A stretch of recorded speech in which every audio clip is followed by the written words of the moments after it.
Imagine a land of rolling hills and mist-shrouded forests. This was England in the 5th century, a land where Saxon longships sliced through the waves, bringing new settlers to its shores.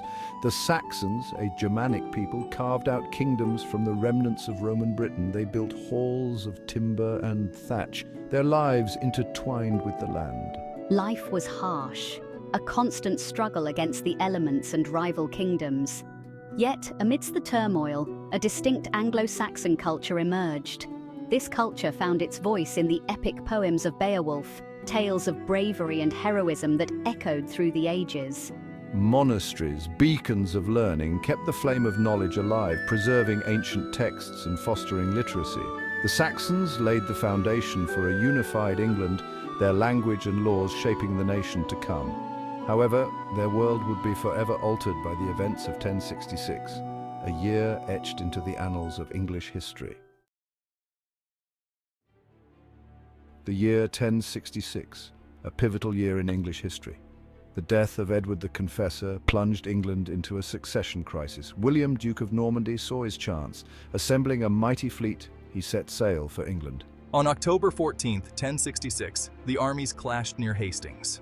The Battle of Hastings raged for hours. King Harold Godwinson fell, struck by a Norman arrow. William's victory was decisive. On Christmas Day, 1066, he was crowned King of England. The Norman conquest transformed England. The legacy of 1066 endures in English society. The year 1215 witnessed a pivotal moment in the ongoing struggle for power between the monarchy and the nobility. King John, facing mounting opposition from his barons, found himself compelled to sign a document that would forever alter the course of English history, the Magna Carta. The Magna Carta, meaning Great Charter, was a document born out of discontent. The barons, angered by my arbitrary rule and heavy taxes, demanded limitations on royal power. After tense negotiations at Runnymede, a meadow near Windsor, I reluctantly agreed to their demands. The Magna Carta, though primarily concerned with the rights of the barons, established a fundamental principle that even the king was subject to the law. It guaranteed certain basic rights, including the right to trial by jury and protection from unlawful imprisonment. While its immediate impact was limited, the Magna Carta became a cornerstone of English law, its principles echoing through the centuries to inspire future generations fighting for liberty and justice. The Wars of the Roses, a brutal dynastic struggle between the houses of Lancaster and York, tore England apart for decades. The conflict culminated in the Battle of Bosworth Field in 1485, a decisive clash that marked the end of an era. Henry Tudor, a Lancastrian claimant to the throne, faced King Richard III, the last Yorkist king. The two armies met on a windswept field near Market Bosworth in Leicestershire. The battle raged, a desperate struggle for the ultimate prize, the crown of England. Richard, a skilled warrior, fought bravely but was overwhelmed by Henry's forces. The death of Richard III, struck down in the thick of battle, effectively ended the Wars of the Roses. Henry Tudor was crowned King Henry VII, the first Tudor monarch. His victory ushered in a new era of stability and prosperity for England. The Tudor dynasty, founded on the blood-soaked field of Bosworth, would go on to rule England for over a century, leaving an indelible mark on the nation's history. Section 5, London ablaze, the Great Fire of 1666. The Great Fire of London, a catastrophic event that consumed the city in a fiery inferno, stands as a stark reminder of the fragility of life in the 17th century. On September 2nd, 1666, a fire broke out in a baker's shop on Pudding Lane, its flames fanned by a strong easterly wind.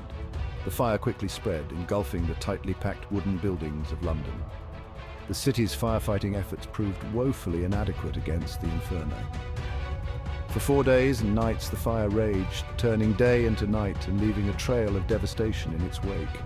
By the time the fire was finally extinguished, over 13,000 houses, 87 churches, and countless other buildings lay in ruins. Miraculously, only a handful of deaths were recorded, a testament to the resilience of Londoners. The rebuilding of London was a monumental task, but it also presented an opportunity. From the ashes of the old city rose a new London, with wider streets, brick buildings, and a renewed sense of purpose. Section 6, the Blitz Defiance in the Dark. As the dark clouds of World War II gathered over Europe, London braced itself for the onslaught. The Blitz, a relentless aerial bombing campaign by the German Luftwaffe, began in September 1940 and continued for months, testing the resolve of the British people. Night after night, German bombers rained down their deadly cargo on the city. The sound of air raid sirens became a chilling soundtrack to life in wartime London. Homes, businesses, and historical landmarks were reduced to rubble. Yet amidst the destruction, the spirit of London endured. People sought shelter in underground stations, their courage and defiance unwavering. The Blitz, though a time of unimaginable hardship, also revealed the strength and unity of the British people. It forged a bond of shared experience and resilience that would shape the nation's character for generations to come. Section 7. Echoes of the past, the importance of historical landmarks. Historical landmarks stand as silent witnesses to the passage of time, each stone and timber whispering tales of bygone eras. They are tangible connections to the past, offering glimpses into the lives, beliefs, and aspirations of those who came before us. From the weathered stones of Stonehenge to the soaring spires of Westminster Abbey, these landmarks embody the rich tapestry of English history. They serve as reminders of the struggles and triumphs that have shaped the nation, inspiring awe and wonder in equal measure. Preserving these landmarks is not merely an act of nostalgia, but a vital investment in the future. By safeguarding these tangible links to the past, we ensure that future generations can learn from and be inspired by the stories they tell. Historical landmarks are not just relics of a bygone era, they are living testaments to the enduring human spirit, connecting us to the threads of history that bind us all. Section 8. Voices from History. Reflections on England's past. To truly understand the significance of England's historical events, let us turn to the words of those who lived through them and those who have dedicated their lives to studying them. This year, 1066, King Edward died, and William, Duke of Normandy, came to Hastings. Wrote the unknown chronicler of the Anglo-Saxon Chronicle, capturing the sense of upheaval that followed the Norman conquest. Winston Churchill, reflecting on the Blitz, famously declared, "We shall not flag or fail, we shall go on to the end, we shall never surrender." His words embodied the indomitable spirit of the British people in the face of adversity. Dr. Anna Whitworth, a leading historian specializing in the Tudor period, emphasizes the importance of understanding the past. History is not just a collection of dates and battles. It's about people, their choices, and the consequences of those choices. By studying history, we gain a deeper understanding of ourselves and the world around us. Section 9. Safeguarding the future. Current and future preservation efforts. Preserving England's rich historical legacy requires a concerted effort from individuals, organizations, and government bodies. Across the country, numerous initiatives are underway to protect and conserve historical landmarks for future generations. English Heritage, a charity dedicated to preserving England's historic environment, manages over 400 historic sites, from ancient monuments to stately homes. The National Trust, another conservation charity, protects millions of acres of countryside, coastline, and historical buildings. Furthermore, local communities play a vital role in preserving their own heritage. Volunteer groups organize restoration projects, raise awareness about local history, and ensure that the stories of the past continue to be told. Looking to the future, technological advancements offer exciting new possibilities for historical preservation. Three-dimensional scanning and modeling allow for the digital preservation of fragile artifacts and structures. Virtual reality experiences can transport visitors back in time, immersing them in historical events and environments. Section 10. Shaping Tomorrow, the enduring legacy of history. History is not merely a collection of dusty facts and figures. It is a living, breathing tapestry woven from countless lives and events. It shapes our present, informs our decisions, and guides our steps toward the future.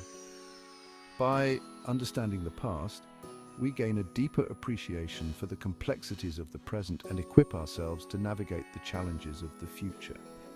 The lessons learned from past mistakes can help us avoid repeating them, while the triumphs of those who came before us can inspire us to strive for a better tomorrow. As we move forward, let us remember the words of the philosopher George Santayana. Those who cannot remember the past are condemned to repeat it. For in understanding our past, we hold the key to shaping a brighter future.